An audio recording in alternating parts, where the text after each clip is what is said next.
All right, it's another Chew Quieter, and this time we have a friend of ours, Will Periman, with us. And Armando is back from his lovely vacation work trip. What do you want to call that? Was it a work trip? Was it vacation? It's kind of everything. It was the best of all the worlds. What do you call it? I call it work. It was work. It's not. I wouldn't call it a vacation by any means. Because Talk about where did you guys go? the Pacific Northwest. We started south of Yakima on a 6-day, 500-mile trip through the Pacific Northwest on the east side of the Cascadias. Yeah, that sounds like an it awesome is. trip. It was incredible. So who all went? I know Chambliss went. You two went. Who else? Michael from Infinite Offroad. Tanner from Rockslide. Tanner. Yeah. And Josh. Josh, who's one of our photographers. And then, am I missing anybody? No, there's us. Mr. Jose. Yeah, Jose. Jose was our media guy. And then Jenna and Chambliss's wife, Jess, nice. showed up. Yeah. Nice. So that was. I'm not gonna lie to you guys, man. Those pictures were fucking sick. I was jealous the entire time you're there. That's my kind of trip that I like to go on, is the scenic stuff like that. So yeah, it was great. There was no rock crawling, no crazy wheeling, but we did a ton of miles on the dirt, a bunch of fire roads. We definitely hit some roads that are a little tight. Tight tree roads, so, so some tight tree roads. So someone has to be buffing out a truck again this weekend. Oh no. Yeah, so I have scratches up and down both sides. So Buffer comes out this weekend in 114-degree weather. Full sizes are just hard to wheel in general, even if it's just a dirt road and on a fire trail or something. They're just they're awkward. It wasn't awkward. It's just tight. Like a lot of the live limbs were, and they're live. They weren't dead, so it's not like it's Arizona pinstriping, but it's still just the brush was tight in a few areas. Was it anything like Fordyce? That type of tight, or yeah, like through those trees that we went through. Yes, yeah, but with more like bushes and limbs. So like you're that tight. Okay. Like how Fordyce didn't have like tons of brush. It was mainly just trees super tight, from what I recall. But this was like full on like foliage that you're driving through.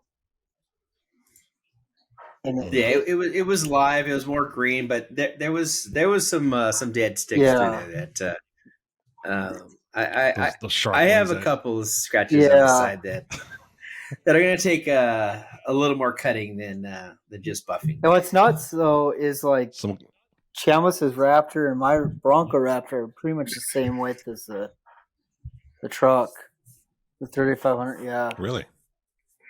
But wheel width. I'm wider. Yeah. I'm wider. I have a wider body wise. Yeah.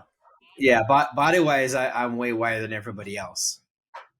Okay, but track width, but even track width, I'm wider because I have those. I put those 3.5-inch backspace wheels on, so I'm sticking out way beyond fender that I should be. What's your setup, Will? Bronco Raptor with 38-inch tires now.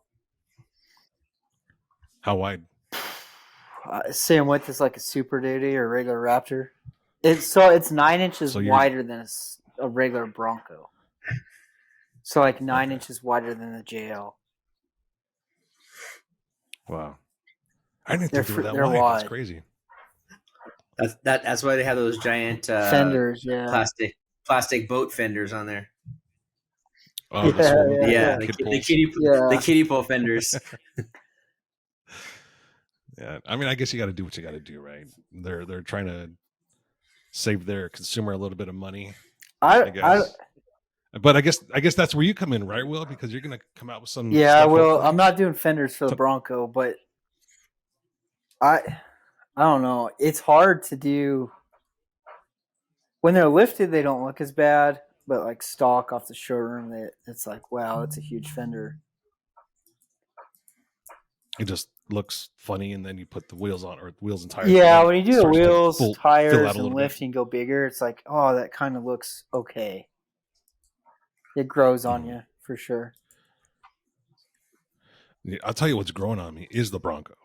I didn't like it at first, but it's definitely. So this trip, the Bronco Raptor grew on me big time. Like after this week, I was like, I actually like for what we were doing there, I really, really like it. And you have to remember, like, the people that are hardcore rock crawling is like 1%, right? So like the 99%, and it's like for 99%, this Bronco's really, really nice. I mean, with the 1-inch lift, you can fit 39s on the Bronco Raptor. So I think that's why I went with the Tacoma after I sold my Jeep. A lot of people actually don't know this. After I sold my Jeep, I bought a Tacoma, and the reason is I was not about to spend another $60,000 on a vehicle that I was going to just cut up, beat up, and to be honest with you, at my age, my body just can't handle the rigors of rock crawling anymore. I mean, they can, but not in the volume that I used to have. So I said to myself, hey, I need a truck for stuff, home projects. So I need a truck for sure. And then did you say homo projects? Did I say homo? Oh shit. No homo projects. And then after this last trip that I went on that I filmed, it was a lot of overlanding. So I kind of fell in love with overlanding, to be honest with you. I mean, there's a lot of comforts.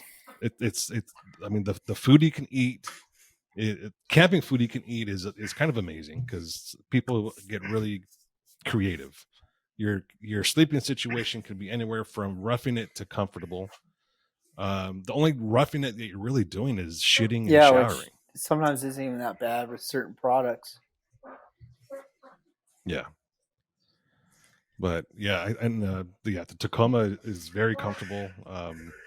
I like it a lot. I love Tacoma platform. It's good. But yeah. The new one's nice. It's just not the money I want to spend right now. Yeah. It's crazy. Yeah, mine's only 2020, so still a good base. I went well, I also wanted the SR. I after having electrical issues with the JK and then seeing what electrical issues people have with the JL and the Gladiator and even the Bronco, I wanted something that was modern but didn't have all the gadgets and gizmos and the electronics that were gonna eventually fail or cause problems. Yeah. Well, mine's the rack. My Bronco's on stands right now, and the full front steering rack is out. What are you doing?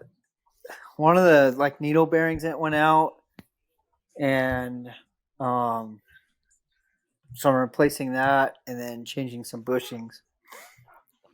But is that a result of that tree? No, I mean that didn't help. But no, it was that needle bearing blew out before that tree, and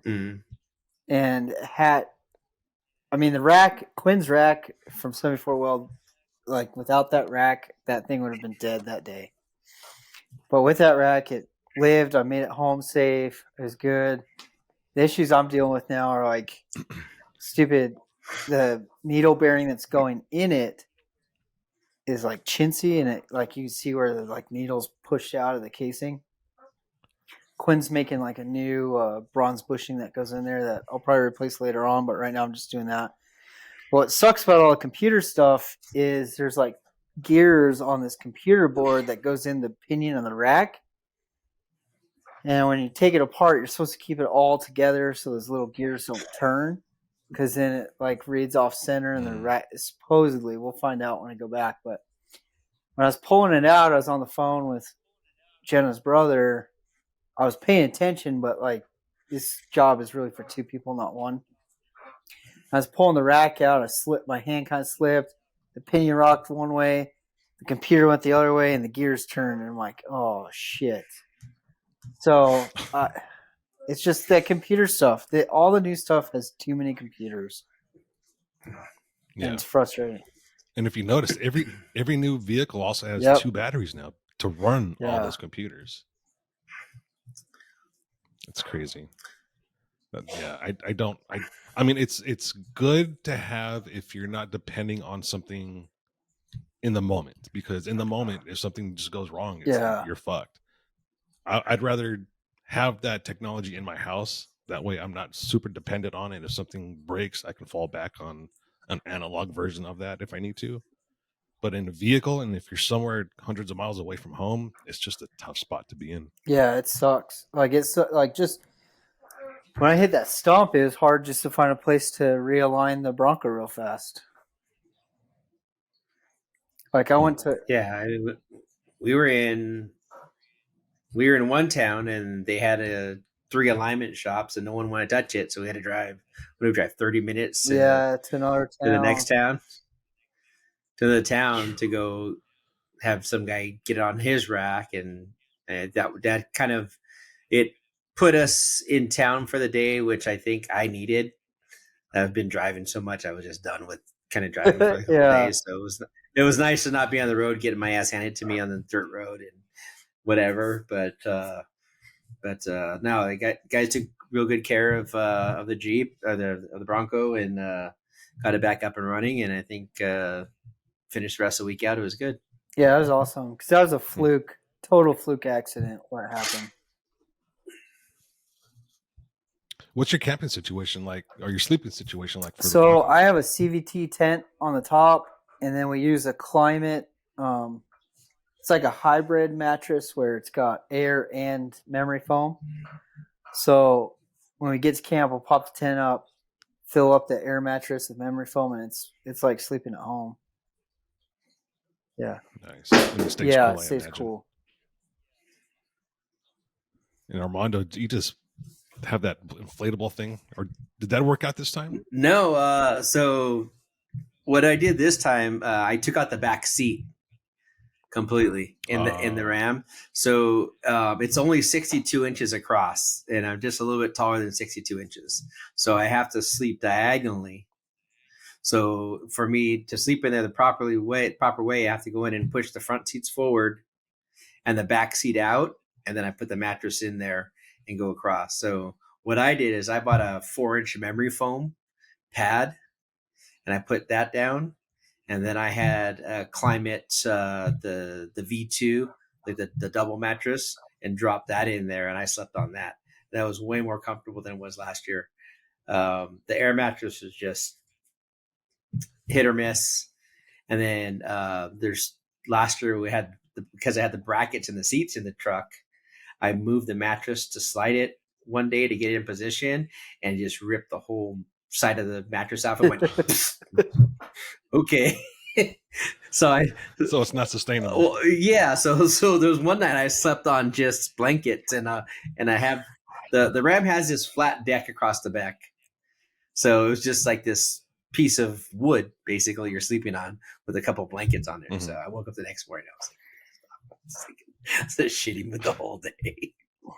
But what's the climate like at night when you're out there? Pacific Northwest is nice. I think the coldest it maybe got was like 50s, right?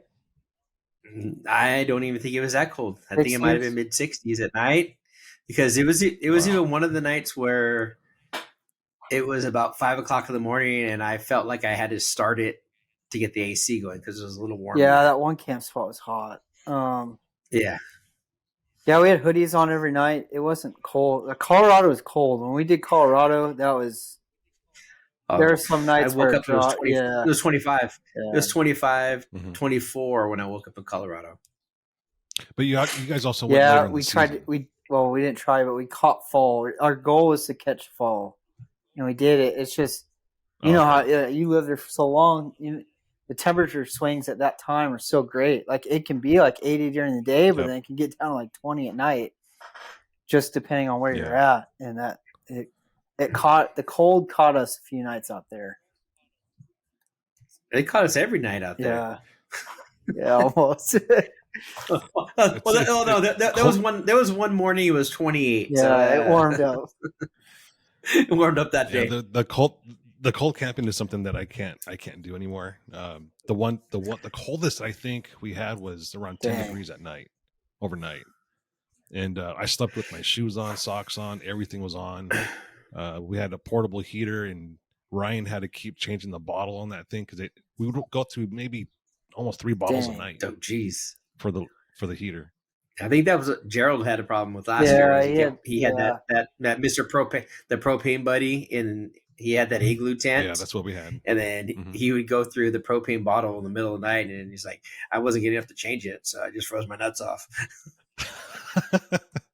Well, Ryan was a super trooper on that one. He was the one changing the bottles and reigniting it because I think his ignition on it was broken, so we had to use a lighter. Oh, jeez. Yeah, it was just one of those things. I don't think we weren't really prepared. At least I wasn't prepared for that type of cold. We were camping in Leadville, near a lake, and it was late September. Yeah. So that was my fault for one thing, and two, just not ever being prepared for the cold. I've lived there for 20 years and was never ever prepared for the cold seasons ever. I was just an idiot when it came to that. And for someone that hates the cold, you would think I would be prepared. It's nuts in Colorado because September and October I feel like are wild cards.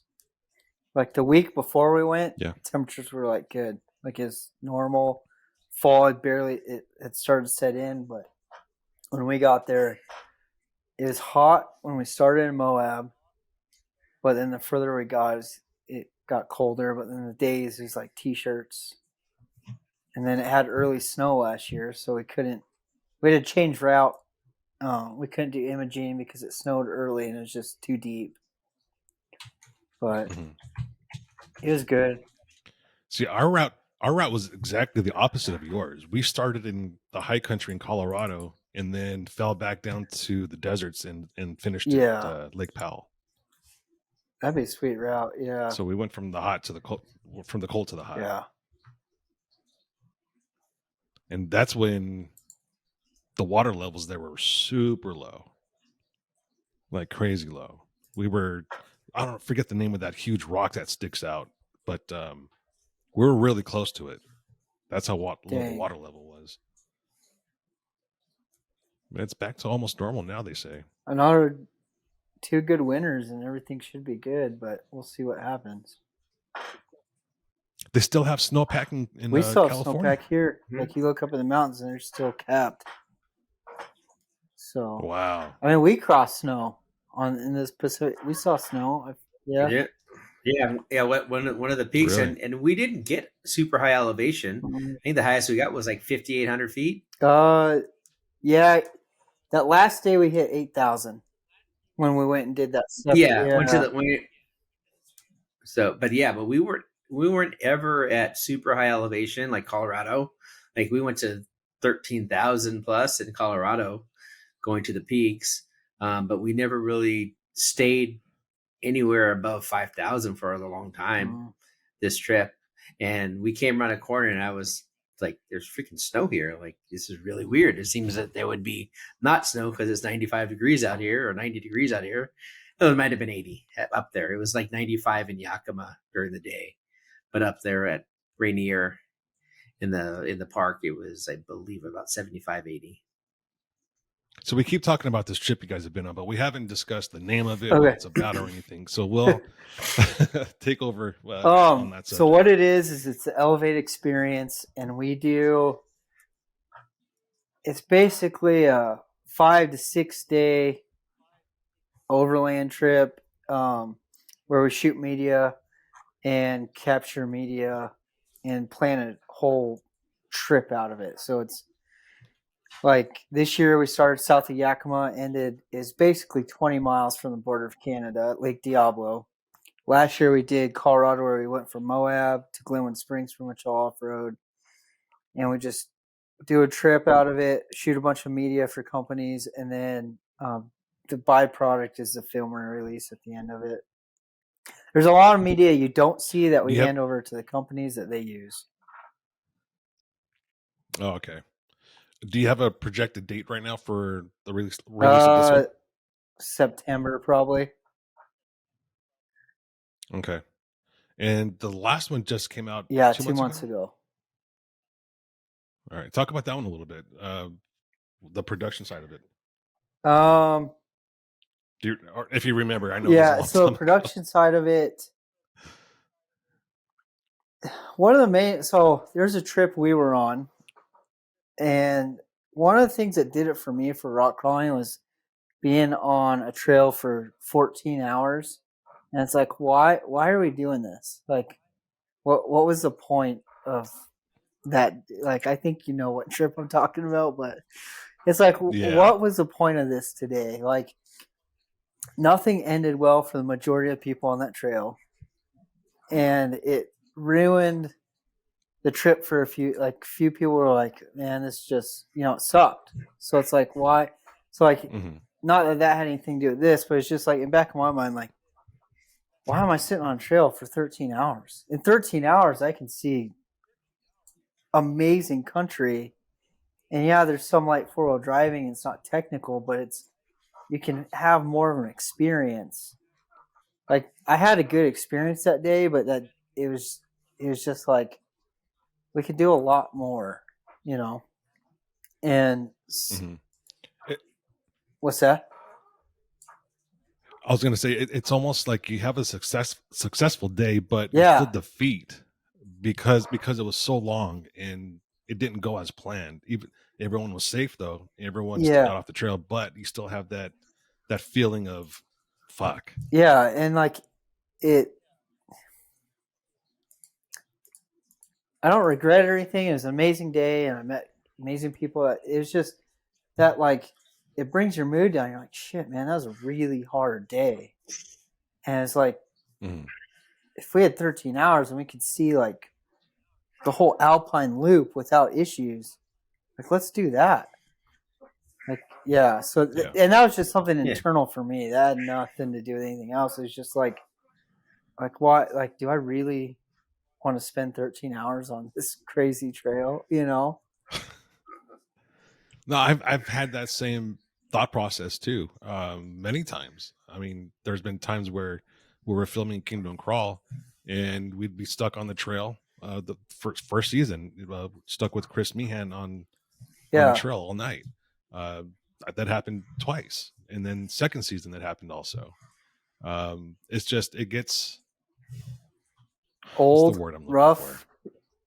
It gets gets old.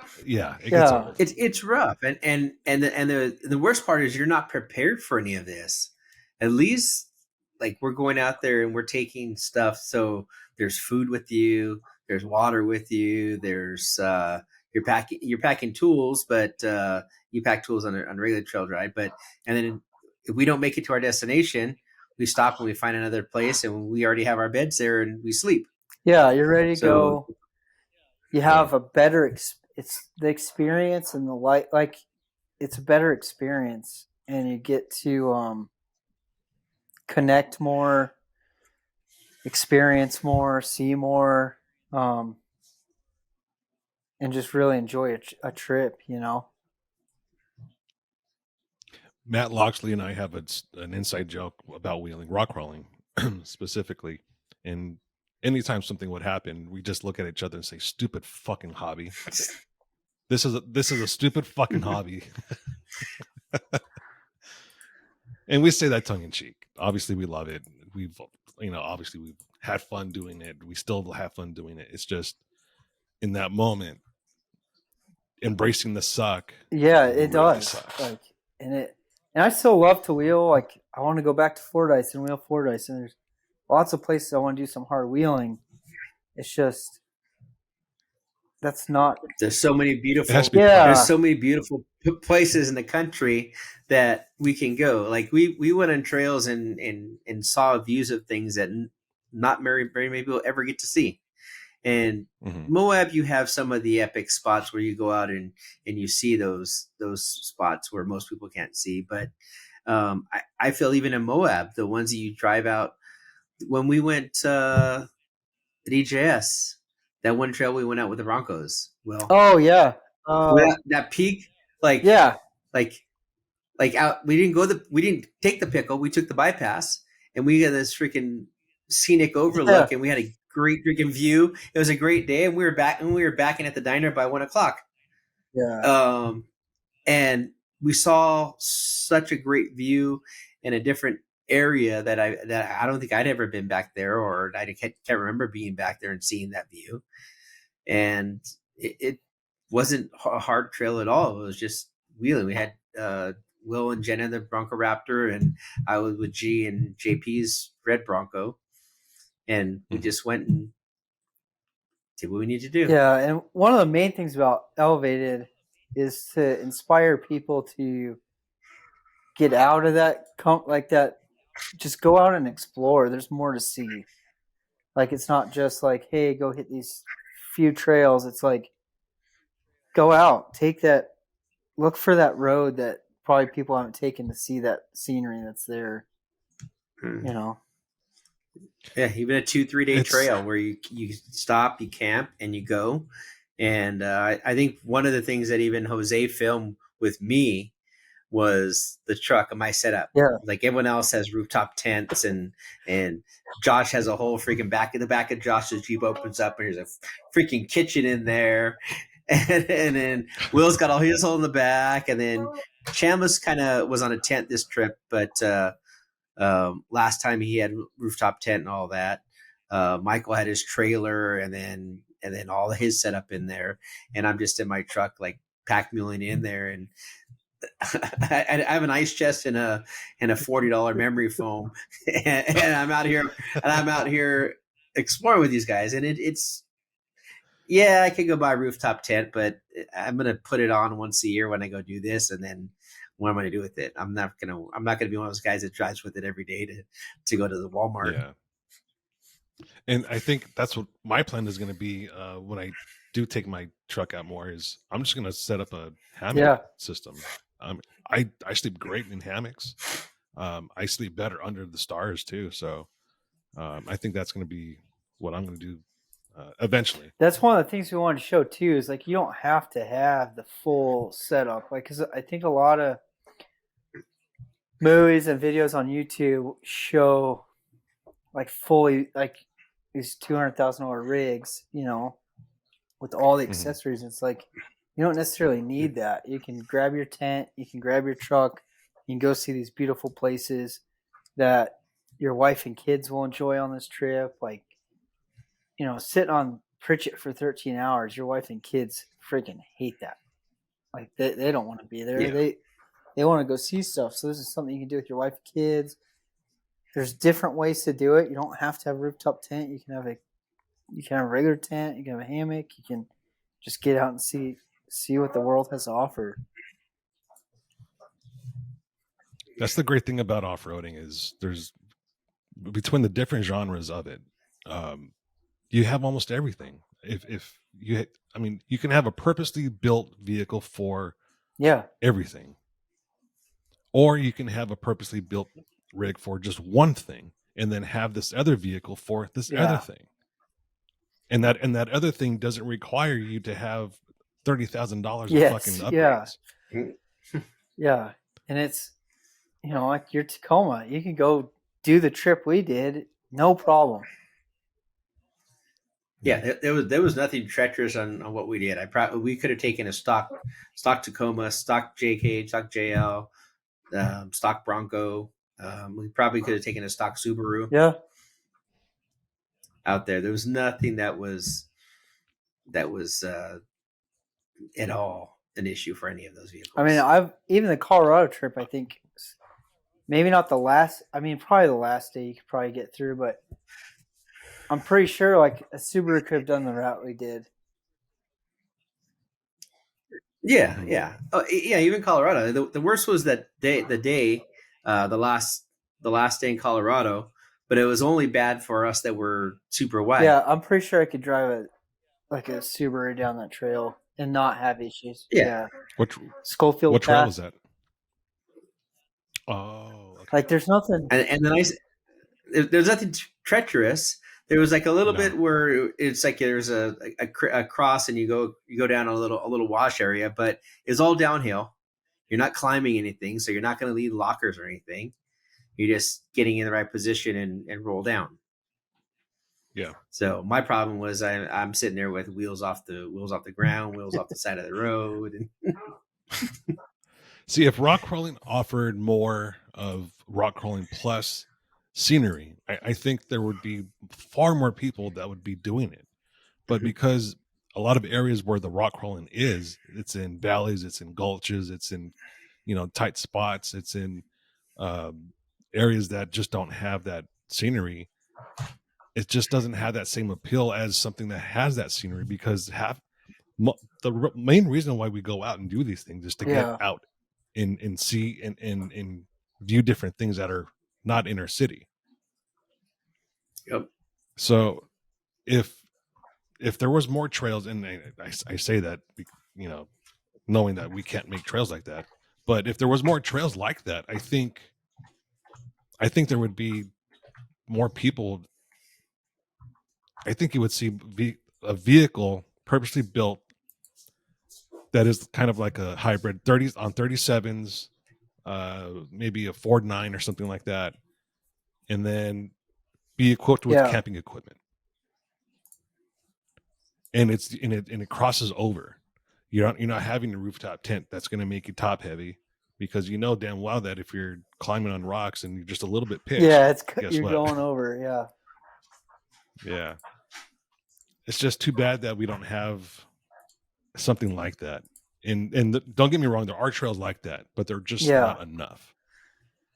It's hot. Yeah, and depending where you live, and it's it's fun. It's all fun. It's just there's different types of funs, and then it's I want to experience some of this stuff with my wife and kids, and it's like I'm not gonna 100% get that going hardcore wheeling all the time. Yeah, I mean, Brian Williams and Jill Williams, they've gone from rock crawlers to Yeah, yeah, overlanders too. CMM off road, and when I talked to Brian and Jill about that, they're not shy to say it's because of age. yeah. I mean, I'm not shy to say it either. They're just a comfort level about overlanding that you cannot deny. Correct. Also, the market's kind of swinging that way a bit too, because you go to some of these shows like EJS has not recovered since COVID, and this year is pretty pitiful, like attendance wise, company wise at Easter Jeep Safari. It's one of the worst. Like it's one of the worst years I've seen for vendor wise. Like a lot of the parking lot outside was empty. Like there's not many people Mhm. there, and like Offroad Expo was dead. But you go to like Overland Expo West and Overland Expo Pacific Northwest, they're packed with people, tons of vendors, tons of people. It's kind of nuts to see. It's like, okay, there's a shift happening, you know? There might be two shifts happening. One is overlanding, and then one is the extreme Yeah, rock crawling. That market is growing a little bit more. yeah. Also, I've noticed. Speaking of manufacturers, talk about your Savvy? new company. Yes. Yeah. So Savvy, we are bringing it back. Gerald retired, wasn't really doing much with it. Jake Glasser and I are heading it up and bringing it back. We're partners, and we're bringing back a lot of aluminum armor. We are bringing back the TJLJ stuff, but it's down the road. We're starting with the newer and then working our way back. That makes But sense. yeah, we've got that going on. We'll be making stuff for we already have our bumpers for the JL and JK out. I have a Gladiator bumper coming out in the next 2 months. We've got sliders for the JL, JK coming out, and the Gladiator coming out. We'll have Bronco armor coming out, which we should have by hopefully October for Pomona. And then we might, after the Bronco stuff's done, we might do some Tacoma stuff, or I don't know. Right now, my list is JL, JK, Gladiator, Bronco, LJ, TJ, and then keep going. Figure out the rest. Yeah, figure. So how did it materialize? Because everyone knows you were at Artec, and both of you were at Artec, and then both of you left. So how did it materialize from you being at Artec to now co-owning? I had heard that there's an opportunity to bring Savvy back, and when I was told about it, I was like, yes. How do I say this? When I heard about the opportunity, I jumped at it. I was like, yes, I want to be a part of it. What made you want to be part of it? I was unhappy at where I was currently at. I'll leave it at that. And then it's Savvy. Like, Gerald created a legacy, and it's like, I want to be a part. I want to bring that brand back. I loved what Gerald did. I loved a lot of his reasoning for behind some of his products, and I was like, yes, I want to bring. It's a legacy brand, you know. It's like I want to bring that back and have it continue on. Mm-hmm. What part does Gerald still have? He's still a partner, but he's mainly retired. He still has some ownership in it, and he's there to run ideas past. If we need anything, he's there. Most of the time, he's a swag guy. Yeah, he gets us apparel when we need apparel. But yeah, he's mainly retired. If we need something, he's there. And everything is still manufactured in California? It's manufactured 3 different places across the U.S. And we have... That's the important part. Everything's designed and made in the U.S. We don't necessarily make it in-house, but it is 100% made in the U.S. And then, so we have the companies that manufacture it for us, and then it goes to a fulfillment center, and the fulfillment center ships it out to the customers. Yeah. Nice. And then you have Armando over here helping you out with some the marketing and back-end stuff, and the stuff that makes my eyes go awesome. Cross-eyed. I'm not... That happens to Armando too. My eyes don't go cross-eyed. only after too much rum. Yeah. He's more patient than I am, and there's like that back end stuff. I just want to grab my computer and like throw it. It's like I'm done. Like I want it now. And like let's go. That back end stuff. Yeah, it's the best. It's the best when I get the call and I can hear the frustration. I'm like, oh, okay, let me take care of this. Yeah. Take care of this real quick. Yeah. And then Jake handles... I'm excited for you guys. And then Jake handles all the business end, like the money, a lot of the sales stuff, getting set up with dealers and accounts like that. And... yeah, we're rocking and rolling. Yeah, Jake is big into rum too, I think. No, whiskey. He's a whiskey dude. Whiskey guy. I'm a rum guy. Oh God. Well, not just rum. It's there's only one. It's just Kraken. Rum. It's Kraken. It's black spice rum. Was it the first Moab or the second one where Jake was pretty much blackout drunk, and then Clanton poked his nuts out of his those tight jeans? Oh, that was the first one. I think they were your cutoffs, Will. No, the first one is wearing Will's pants. Yeah. What's funny is that's Your not the first time jorts. we've seen his nuts. Like that's like probably like It's like the fifth time. yeah, like It was like the fifth time to that yeah, point. And it's probably been 10 times since. yeah, See, that's what happens when bodybuilders start shaving stuff. They want to show yeah. all the shaved parts. Like, I think the first time was in Kentucky. yeah, we were playing cornhole, and he'd like just We played drop cornhole in out, Kentucky. It was just Yeah, pop them out. Yeah. pull the shorts just up, and like Oh my- pull the shorts out and drop him into the cornhole hole. we were about to win, and he didn't So want us to win, so he's like, put the nuts. Yeah, He teabagged the cornhole hole. Oh my god! I hope you got video of that because Mob Moab, his ball incident in Mob Moab was live. It was live, and Yeah. Diesel was live, or Jake was live. yeah. Yeah, and then I think it was about 20 minutes after that, JP wanted to leave, and all of a sudden you see Jake just start opening a brand new bottle of whiskey, and he's like, "What are you gonna do with that? You're already fucking drunk." Like, yeah, one more. Yeah. Fun. Yeah. Speaking of drinking, I just saw on my my Facebook memories yesterday that it's been since my last drink was Dang, in that's awesome, 2017. man. Dang. I've stopped drinking a few times, and then I don't know, the rum. It's just that's the only thing I drink. I don't drink anything else. Like I don't drink whiskey. I don't drink beer. I don't.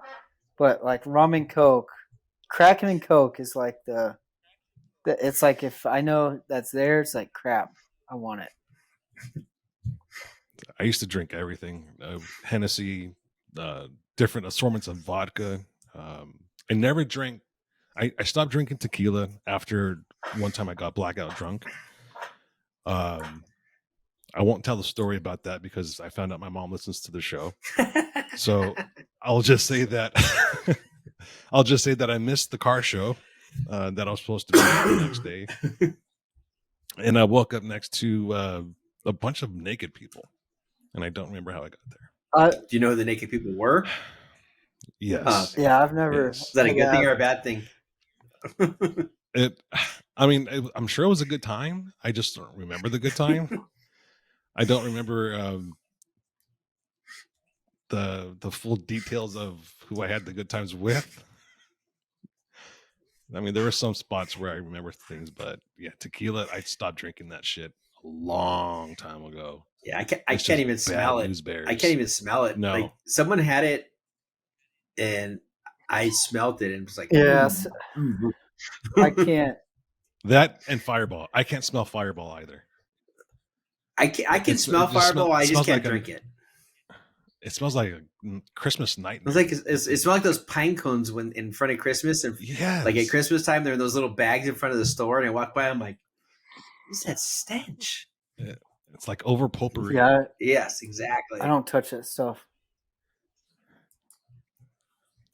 Man, I used to love to drink, but I didn't stop because I was ultra violent or anything like that. It was more of a health thing. I went on a diet a long time ago, lost 100 pounds, and part of it was I stopped drinking. I figured, stopping drinking is going to help lose the weight, and it did. And then my goal at the end of that was to run a 10K marathon. And so I did that, and just so happens that Michelob was sponsoring the marathon, and they had free beer for all the runners after the marathon. So I'm like, all right, I'm going to celebrate. I'm going to have a beer. This is going to be awesome. I'm going to get a buzz right away because I haven't had a drink in a long time. Cracked open the beer, took a drink, and I was like, this tastes like right? Yeah. shit. I mean, it's a Michelob for one thing, but after not having any liquor or beer or anything for such a long time, taking a drink and then realizing alcohol really doesn't taste good. I was just like, you know what? Maybe I don't need this after all. And then I did get drunk 2 more times after that.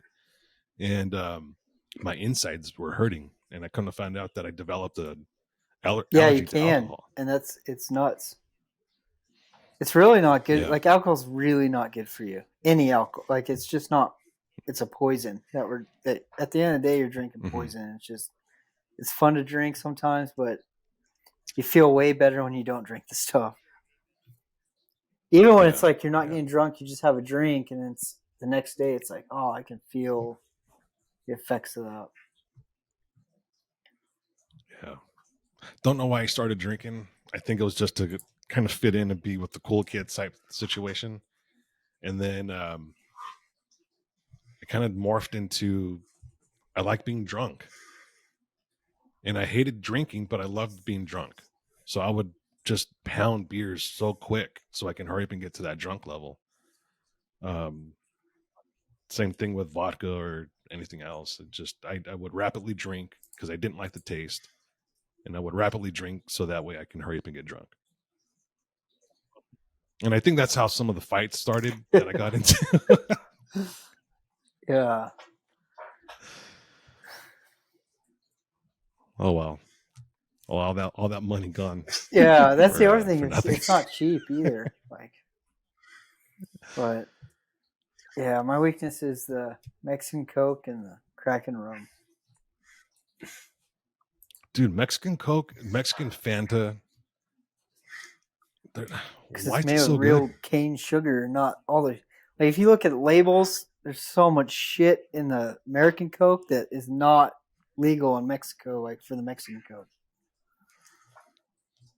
And it's $5 a bottle for Mexican Coke out here in Tennessee. Just so you know. Yeah.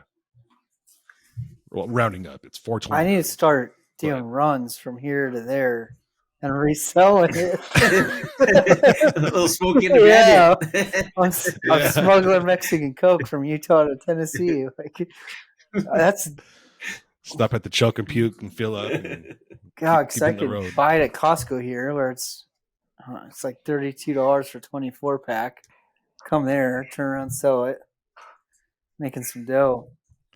You know what? And here's what we do, because I know since ever since I found out that you like to bow hunt, it's been in my mind. You come out, you stay with me for a weekend. I got an extra room, and bring your kit. We'll bring Coke and all that too, but we'll kill some deer just outside my door because there's plenty of them. In exchange for some deer meat, all right, that works. I'll bring some Coke. Yeah. When was the last time you actually hunted? Yeah, when 5 years ago. Last year I left. Last year I lived in Arizona. Was the last year I hunted, because I haven't. When I moved up here, I didn't. I just worked like all the time, and then it's hard to find hunting areas in a new place. And then I went through a divorce, and then I don't know. Jen's brother's a huge hunter, and he wants me to come hunt Idaho this year, next year, and I'll probably jump back into it. I heard there's a lot of game out there. There is. That readily available. Yeah, and so I'm probably next year I'll probably get a bow after, because right now I'm just with Elevated and Savvy. It's just like 24/7 work, trying to get everything done and going, and cranking out new products. But I wouldn't trade it. Like, I met a guy at the outdoor retailer, and he's talking about like phases of companies and how certain companies will go through different phases. And he was saying that like companies will reach phases and they'll either be sold off or this or that. But he's like, his company mottos, and I love this, was work with people we like, do what we love, and make money, and never out of that order. He said once you start mixing, he's like, that's when it fails. Like, so the second you put like money first, like it's all about bottom line. He's like, that's one thing that causes it to fail. When you start doing what you don't love, he's like, you just have to stick with that. And this isn't like a small dude. Like he worked for Easton. He bought Remington out of bankruptcy and bought them back after they filed bankruptcy. He's brought a few companies back after they've been sold off to investment groups. Investment groups bankrupt them, and then he'll buy them back out of bankruptcy and build them back, and either sell. Like a lot of times, he's sold them back to he's sold two companies back to the employees. Yeah. Wow. So that's a guy that's just looking to make a little, give a little, and spread the wealth. And and live life, and and that's a good, like, I heard that, I'm like, wow, that's what I'm doing now, working with people I like, doing what I love, and making money. Mm-hmm. And it helps that you have someone that's familiar with the business, and all the aspects, and it helps that you've been in the business for a while too. Yeah. A lot of advantages. I don't see how it fails. I think you guys are gonna. I mean, it's a strong name. It's a strong product. You guys all have the determination, so I just see it thriving. Yeah, the few frustrations is some things. It's a little bit different than how I've done stuff in the past, but it's like some things take a little bit longer, which is a frustration. But overall, it's good. Everything's been good. Like, I've loved every day of it. It's just learning curve, right? Like, there's some things that I've had to learn and grow and fix, and it's fixing. Yeah, and like I said earlier, I'm impatient, so it's like, let's go, and it's like, hey, I need to slow down and make sure all the T's are crossed and the I's are dotted, and I think there's a process in learning that sort of thing, because I mean, no one is ever born with that knowledge. You can't really learn from your mistakes unless you make the mistakes. And I mean, it's great. It's great if someone never makes a mistake and they're very successful at never making a mistake, and that's awesome and fortunate for them. But those are just the outliers. That's rare. And like, I don't know if I could ever be like, without failure, you don't really truly learn, or without hiccups, you don't learn. And you have to learn to be stronger. You can't just. Did you ever hear the story about the second edit of American Crawlers that I had to do? Did you ever hear that, Armando? No. You had to do another, like, like you had to do a first edit and then a second edit. So here's what happened. I don't think I told many people about this. I was about 3/4 of the way done with editing the movie and storylining it, storyboarding and everything. And I had saved the file, went to bed, woke up the next morning, opened the file to start working on it, and it said it was corrupt. It wouldn't open. The past saves were also corrupt for some reason. I called the tech support and for Adobe and told them the situation, and they're trying to fix it. They're trying to walk me through troubleshooting and everything. So that took about a week and a half, and I finally said, you know what, I don't have time. I'm just gonna fucking start over. So I started over, and I'm actually glad I did, because there was a lot of things in it that I wanted to change, and I wasn't sure how I was going to change it without affecting stuff down the timeline. So in hindsight, it was a good thing.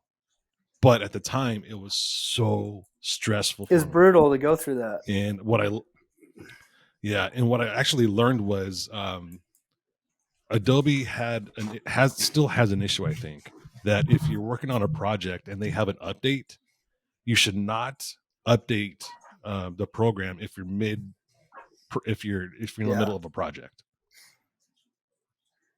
Chandler's just text. What's he saying? Can I still get in? I won't get in here. We could take for a couple minutes at least. Yeah, why not? So Chambliss is the owner of Elevated Offroad. What would you say? Well, co-founder, partner, producer, Elevated Experience, co-partner. Yeah. So he was supposed to join us, but has a sick daughter. Sounds like he might be coming on last minute. Hopefully, we'll see. If not, it's all right.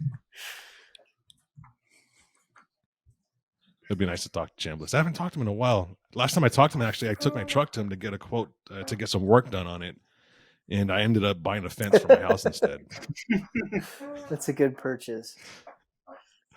Yeah, and then I actually just had a sod installed, which is another $4,000 fucking dollars down the drain.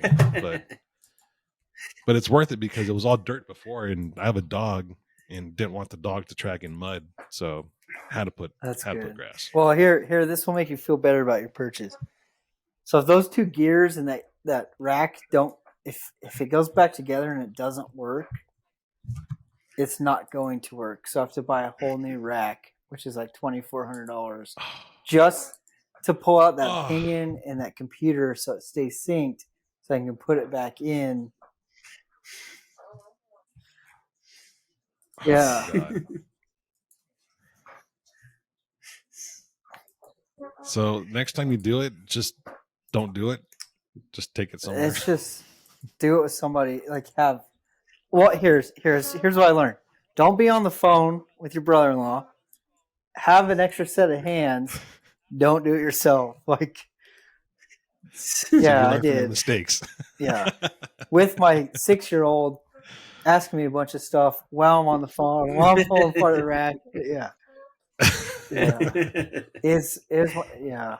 It's. Do you find it odd that so many people that were so heavily into Jeeps are now getting out of Jeeps? No, I think Do you think people are just become disenchanted with the whole thing because of the ducking and all of the people that are just posturing that they're wheelers and all they're doing is buying stuff to look cool? Think a lot of people, the industry's changing. I think a lot of people are not wanting to necessarily be that hardcore, or it's just like there's a lot of people that do it for the gram, you know. Mm-hmm. I'm not shocked. I do a lot of things for a gram. Yeah. Like win a bet to cross a river on an e-bike. We can't give away the whole video. Oh my God. You're gonna have the time of the story when we're done here. No, it's just if you follow Jose had that little yellow e-bike. It's basically it's a 16 or 20 inch bike. It's basically a kid's bike. It's tiny. There's no pedals, and it's just throttle and go. So it made an appearance a few times during the week, and one of the times was we were camped alongside of a river, and I think we were all betting Jose to do it, and then Will's like, "I'll just do it," and Will got in and just decided to go for it. Yeah, I think someone had said like, "Oh, I bet you can't ride the bike across the river," and I'm like, "Oh, I bet you I can," and I did. Yeah, it was the water. I crossed 2 rivers that week, both over bets. How deep was the water? The bike one, not that deep. Maybe like 2 feet at the deep. Like it might have been, at the deep side. It might have been, 2 feet max. I'm in my waist, so maybe a little bit deeper than 2 feet at the one part where So the bet was that I couldn't make it across. I made it across. I did not make it back. I fell off and fell in the water. Like. Was it still warmer than what you? Oh yeah, into, like Como? The water there was surprisingly warm. Like it wasn't cold, like it's chilly, but it wasn't ice cold. No, it didn't shock you. It's actually, I was kind of refreshed when I fell in, and then the second you got in the morning and went back in. Yeah, I got back in, and then we were outside. We were in Leavenworth. And the bet was I couldn't cross the river without my nipples touching the water.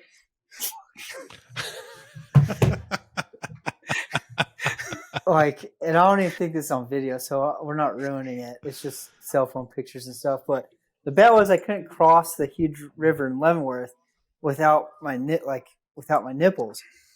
And I would have made it, but it's a wide river.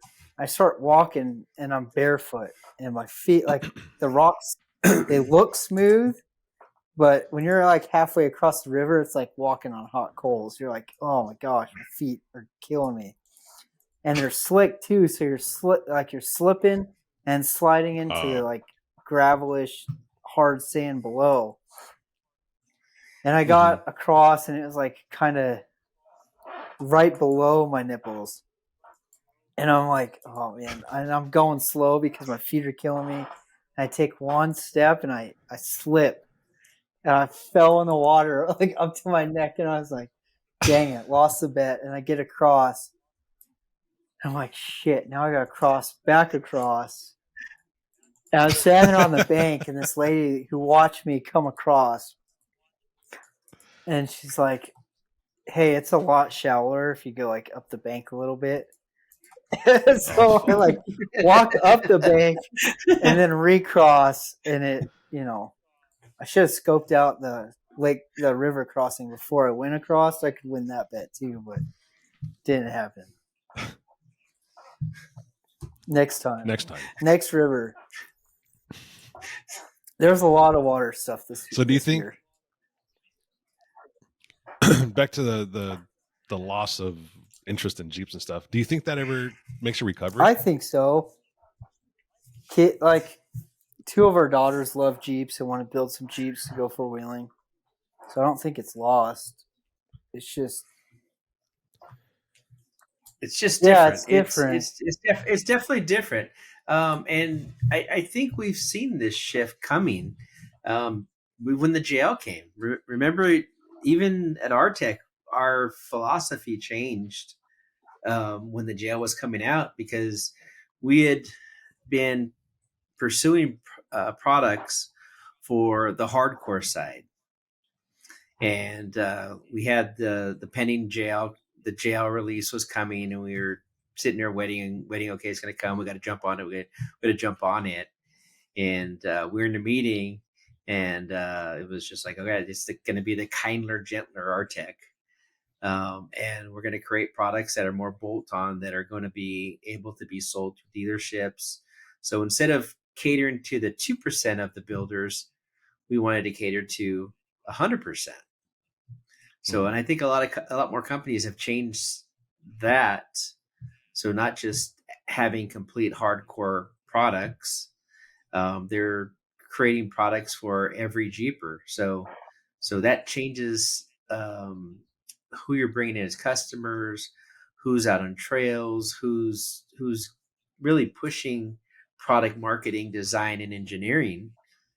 A lot. So it sounds like it's almost a chicken or the egg situation. A lot of it is. Because I mean, you can't have a product without the demand, and you can't have the demand without the people saying that they want that. But who was the one to say, you need to have these 4 12-inch speakers cabinets in the back of your Jeep, or you need to have this roof rack, even though you're not going to utilize it for its intended purpose? Well, there's some things that have intended use for like camping, and then there's what I call the Honda Civic crowd. Mm-hmm. They're just putting on the emblems from the Pep Boys. Yeah, that's all it is. It's similar to the old guy with the truck with the mud flaps with the girl, or the diamond plate, diamond plate sticky all everywhere. It's a lot of that is that where it's building for people's budget and their use instead of going full hardcore. Just think about what I call the Jeep heyday is the Poison Spider era, where Larry brought Poison Spider out, and that was like, it was just ridiculous how that blew up and that changed the industry and how people looked at the Jeep side. And that's probably where all of us kind of came into this. It was in that era. Yeah. And see that happen, and then that change, and then it even at the end, Poison Spotty was not just doing BFH bumpers; they had a lot of little stuff. trinkets Yeah, and smaller things, a lot of smaller things, and tramp stamps and all that type of stuff. So it's just it's the shift in what people want and people are doing. But you probably even go further back and go in 2007 when the JK came out in a 4-door, that changed what the Jeep was considerably. the other thing True. I think that's changed over the last couple of years is how expensive Jeep has become. It's like Yeah. would you rather spend what you spend on your Tacoma or spend that on a Jeep? Your Tacoma is a lot more refined, nicer, and it's Better better resale resale value. value. Like I ordered a 24 392, and they called and told me what the MSRP was going to be, and I'm like, no freaking way. Like I'm not. It's 95 grand MSRP, and I'm like, there's no way. Like why? That's crazy. Why? At that point, you lose the Yes. regular consumer, and you're targeting an upper 10% of the consumer base. Yeah, and that's what a lot of the models are doing now. I mean the 4XC is 70 grand. A diesel, you're 75, 80, and then you go to 392, you're 90 to 100 grand, depending on what you do in the build. And that's just So off the showroom floor. Who do we blame for the high prices, Scott or Biden? It's Scott. 100% fucking Scott. Yeah. Always blame Scott. Always blame Scott. When in doubt, blame Scott. Yeah, it's a tough one because it's not just Jeep though; it's Bronco too. Like the base, but it's everything. It's everything. It's everything. I mean, look at a truck. Yeah. I mean, you got a Raptor R that's MSRP of 120. Like 110, 112 to 119, somewhere in there. The 119 for a 1500 truck. Yeah. Not a 3500, not a 5500, not a cab and chassis freaking diesel truck that you're going to make money on. It's a truck for you to go play with and drive every day. Vehicle. And it's all pleasure. And it's 110, 120 grand. See, even my wife and I, we want another vehicle that we can kind of like, have a weekend cruiser type thing. And we were thinking about a newer car that is fun to drive, like something like Supra or something, something sporty, something fast. Mm-hmm. And by the time you look at everything about it, you're over 100 for the same type of car, speed, and all that, and fun. You can go into your old classic cars and get a resto mod for $80,000 cheaper. Yeah, even those are not even cheap anymore. No. I mean, the C10s are so popular. It's ridiculous. They were 150 plus. Well, the cheap redos, or just like thrown together, were like 80 grand at Bear Jackson, and then 150 plus for the ones that were like really done nice. The other crazy thing too is all these new cars aren't built like they used to be. Like it's a lot of it's just shit. Like on the inside, it's just the outside. They're paying this much, and it's like they build them like shit. Still, all of them. It's not just one. It's like across the board. It's everything. Yeah. Paint's terrible. My Ram the paint's terrible, and people complain about it all the time. So I'm afraid I'm going to buff this out and go through the clear coat. Well, look at GM. They're talking about removing Apple CarPlay and Android CarPlay and all that stuff from their cars going forward, and that just makes no sense to me. I mean, as it is, you don't have CD player slots in cars anymore, and you don't have the auxiliary port in the front anymore of the head units. So I don't know what their plan is. I mean, it seems a little bit counterproductive to do that, but hey, I'm not a GM CEO or anything else like that. I'm just a guy that lives in Shelbyville, fucking Tennessee. I don't know. Some of those guys that make those decisions, it's like, wow. There's a lot of decisions being made these days that just make you slap your forehead and ask why. What's the reasoning? Like, what's the logic? Yeah, there is none. Yeah.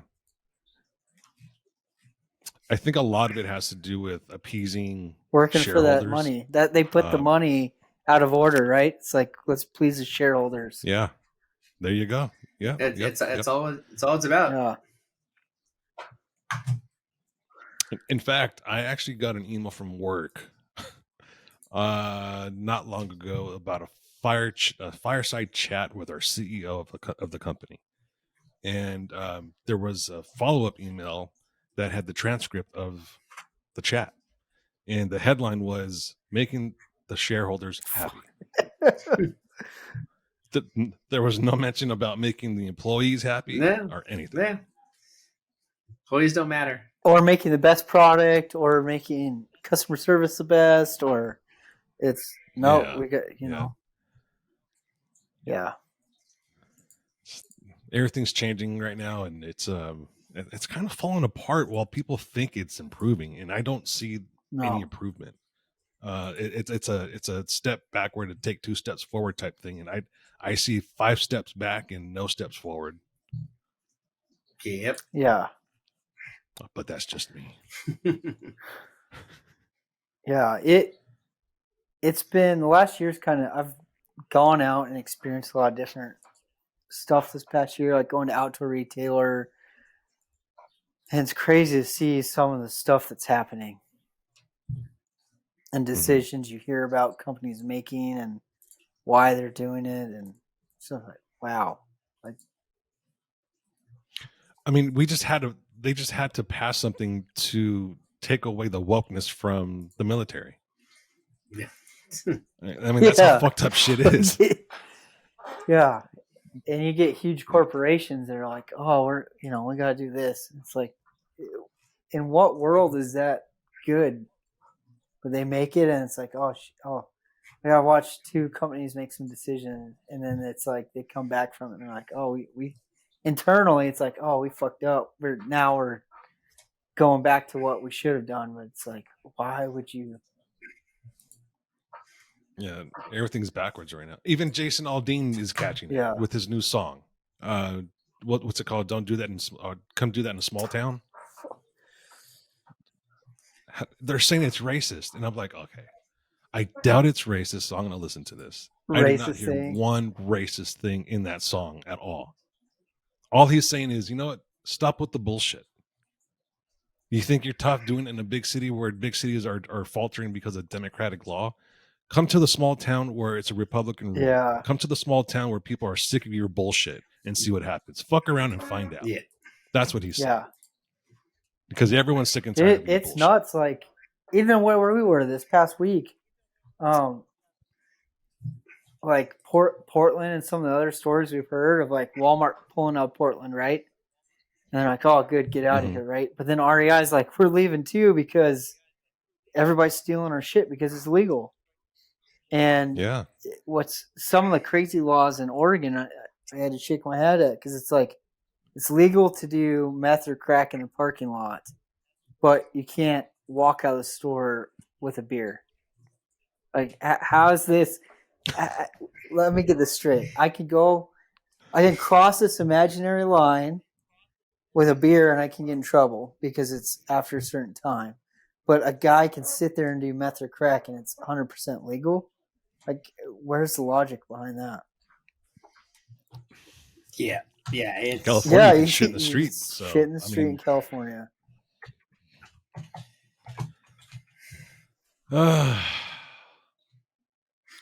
think we were born in the wrong time. We should have been born in like the 40s and 30s and shit. That way we didn't have to experience this bullshit. But you know what's funny though? So we're just in Oregon and Washington this week, and we weren't near the coast. You guys went to the coast after, but where I went to Bend to meet you guys, going up to Yakima, and we didn't really do too much in Yakima, and then going to all these little towns in central to eastern Oregon and Washington. It's a different mentality than you get in these big cities, and it's a big state, and you have these cities that have all the population that are ruining the state. Yeah, except for people in Yakima are pretty racist. They're accusing Jose of stealing shit out of the store. He didn't even have anything. Just because he was Mexican. Well, he doesn't even look that probably Mexican. had it in, he probably had it in his he's a fucking Mexican. Brown people steal shit. That's racist right there. It's not racist if it's true. Yeah, you can't be racist if it's true.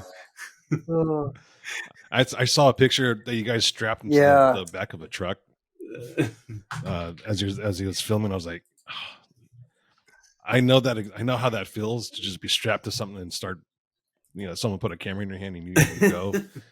And I'm watching that little video. I think it was on Instagram. I saw it. And I'm just thinking to myself, this poor fucker's going to get dusted the fuck out. Well, luckily we sent everyone up front. Yeah. And he was in the back. But the worst part about that is he's under that rooftop tent, and I'm looking at there's 3 inches above his head. Yeah. As soon as they hit the bump, boom, it's a bump. Boom, yeah. Boom. Yeah. And then all he's doing is he's got this what is that, $30,000 camera that all he's doing is putting his life in front of this camera. And the only thing that's holding him in is the motorcycle strap. It wasn't even a ratchet. It wasn't a ratchet. It wasn't even a ratchet. Yeah. It was a pull. It was a pull strap. It was just oh my god. It was just a turnbuckle strap. Yeah. I mean, the weight rating is correct. We checked that. I need to do a reel on that, but I have a video. It's like, Jose, how much you weigh? And then I showed the tag. It's like, a strap's rated 200 pounds. It's like, all right, you're good. It'll catch you. Yeah. It won't break. That's awesome. Wouldn't have worked for me then. I had bigger straps. Yeah. I'm actually starting a diet. My goal is to drop about 40 pounds by December. I figured I've put on a lot of weight since COVID. I used to be 205 and I'm probably 260 now. So it's time to shed that COVID weight finally, especially if I'm going to start filming again next year. I can't be carrying this weight around that much and with a camera and running up mountains and shit. It's just too much on my knees and ankles. Yeah, I had to lose some weight this year, and I've got I don't know, probably about 6 to 8 more pounds to go. Mm-hmm. No comment. No comment. I had a plan, and I was working really well until I don't know what happened, and I was down like 10 pounds, and then I don't know what happened. Life happened. You know what doesn't help is watching these cooking shows on Netflix and HGTV and all that shit. I love watching cooking shows, and they're making brisket, and I'm like, oh my god, I want that. You just start watching vegetarian cooking shows. You'll never want to eat that shit. I'm having a hard time with vegetables right now. Well, that's what I'm saying. Watch vegetarian. A very hard watch time. Vegetarian cooking shows. You're never going to eat that shit. I think I might have gotten COVID because I don't like vegetables anymore. I didn't know I had COVID. I used to think vegetables were decent. I can eat vegetables, and now put some extra salt and butter on it, please. Yeah. Counterproductive. All right. Well, I think we should wrap it up here. I don't think Chambliss is going to join. Probably not. Yeah, I don't see him coming in. Yeah, and it's about the same dinner time as everyone else right now. So he's got a sick kid, and it's probably dinner time over there. So yeah, we'll catch him another time. Yeah, we'll get him next time. Heck yeah. Yeah. Well, Will, thanks for coming on. Thanks for breaking down the trip and talking Savvy. Yeah, and Savvy's everything else. going. Check it out. It's savvydesigns.com. And then also Elevated next year's doing Alaska in September. Yeah. What? The first week of September of 2024, Elevated is going to Alaska. Yeah. Oh my God. Who's driving though? That's what I want to know. So who's driving from? We're not states? driving. We're taking the fit. So the way we're doing it to cut down time is you get to Seattle, you take the ferry from Seattle to Alaska, do the trip, hop back on the ferry, get back to Seattle. So you cut out all that drive time through Canada. So it's like, so from what we've researched and talked to a few people, there's a ferry where you can hop on at like in the evening, get on it. When you're on it, you stay the night. By the time you wake up, you're in Alaska. Or like somewhere in the next mid-morning.